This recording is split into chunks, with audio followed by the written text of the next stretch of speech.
People love plot holes. Not only do they give you that fantastic feeling of being smarter than highly successful people, but they can lead to hours of fun debate amongst the right people. One favorite in recent years has been the eagle plot hole in The Lord of the Rings. You know it, you've heard it. Why didn't they just put Frodo on an eagle and he could throw it into Mount Doom from the sky? A little Middle-earth Air Force, as it were. This theory has been discussed a lot over the years, and in recent years, a really detailed Reddit post reads way too much into Gandalf's final words, "Fly, you fools." That post inspired me to write out my feelings about this plot hole, and hopefully put this theory to bed once and for all with this video essay. First, let's remember the entire overarching plot device in the books. Sauron is incredibly powerful, and the only way to stop him is to destroy the ring. Sauron has agents and spies everywhere, even in a place like Bree, and a myriad of powers and fiends at his disposal, who do not want the ring to be destroyed. Secrecy is of the utmost importance. Therefore, for the Eagles to be the better plan, they must be at least as inconspicuous as the Fellowship. The reason Frodo was able to destroy the ring was always because he was, in the words of Galadriel, the most unlikely person for the job. Secondly, the would-be plot theorist should be aware that Tolkien knew the danger the Eagles presented to the plot. In a letter to a producer of a possible film adaptation, he says, "The Eagles are a dangerous machine. I have used them sparingly, and that is the absolute limit of their credibility or usefulness." This alone disproves nothing, but it should keep the casual observer from thinking he has chanced upon an overlooked detail that Tolkien missed. Alright, now to my main argument. The Eagles did not have better means to destroy the ring at Mount Doom than the Fellowship. The book clearly presents the Eagles as limited in areas which would have proven fatal to the mission. Each time the Eagles are mentioned, their vulnerabilities are also made clear. Just a few examples. First, in The Hobbit, the Eagles fly Bilbo and company over the Misty Mountains, as well as swoop in to save the day at the Battle of the Five Armies. Yet, on each of these occasions, their usefulness is limited. Most important is the first encounter. After saving the company from the goblins, Gandalf asks the Eagles if they could bring them closer to their goal. This is what every plot hole theorist wants Gandalf to do. What's the answer in The Hobbit? The Lord of the Eagles would not take them anywhere near where men lived. "They would shoot at us with their great bow of yew," he said, "for they would think we are after their sheep, and at times they would be right. No, we are glad to cheat the goblins of their sport, and glad to repay our thanks to you, but we will not risk ourselves for dwarves in the southward plains." Here we have the Lord of the Eagles, afraid of going anywhere near where men lived because of potential harm. This isn't Mordor, this isn't Minas Tirith, heck, this isn't even Edoras.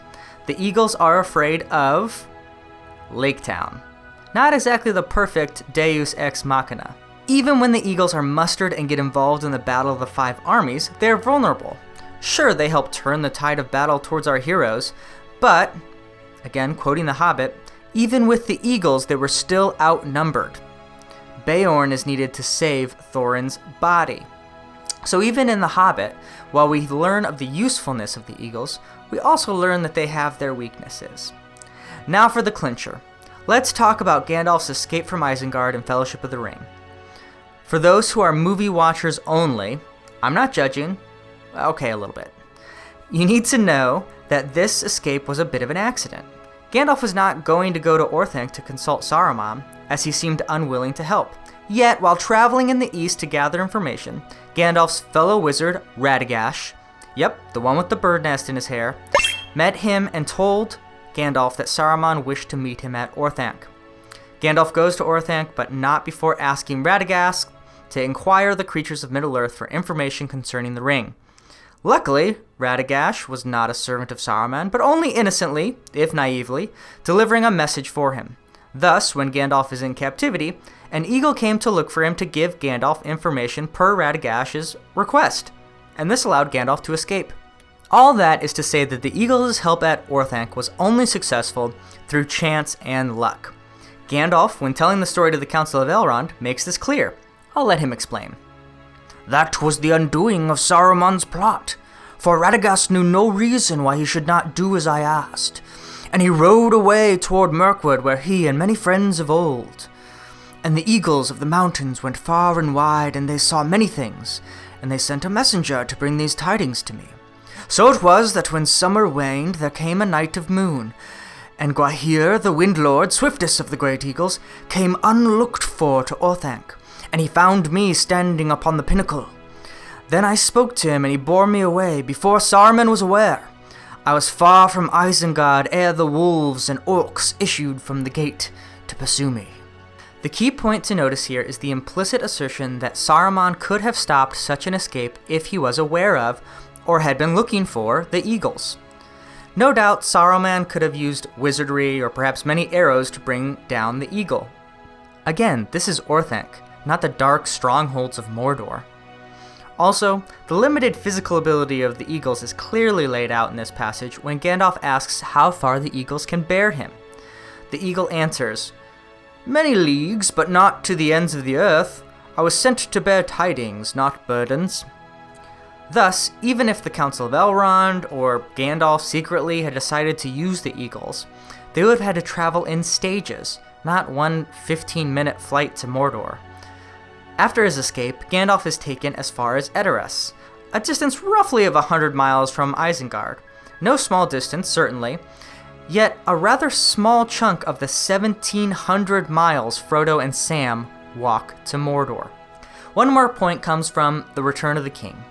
As the eagles are ascending to save Frodo and Sam from the fires of Mount Doom, Tolkien goes out of his way to say that even this task, one done after the defeat of the enemy, was not easy for the eagles. And so it was that Gwaihir saw them with his keen far-seeing eyes, as down the wild wind he came, and daring the great peril of the skies, he circled in the air. Here we have another something that might hinder the eagles: poor weather. And we know that Saruman at least had the ability to manipulate the weather, and it can easily be assured that Sauron had the same ability, probably to a greater extent. At the very least, we know he had control of Mount Doom enough to send up ash clouds over Mordor. Even aside from tampering, weather patterns and winds are perilous and can change rapidly, especially around an active volcano, making the eagle flight to Mordor even more dangerous. Let's put all this information together. Rather than putting the ring in the hands of the most innocent of creatures, surrounded by a group of 8 capable and honorable free people and friends led by a wise wizard, trusting on secrecy and stealth, these plot hole theorists would put the ring into the hands of creatures who are afraid of yew bows, and so do not even go near places where men dwell, and whose journey, despite being quicker than the Fellowship option, would take several weeks depending on weather patterns, and who Tolkien has clearly implied would lose a fight in which they were expected. A journey that would have been done in the open sky, visible by all creatures dwelling below, including enemy spies.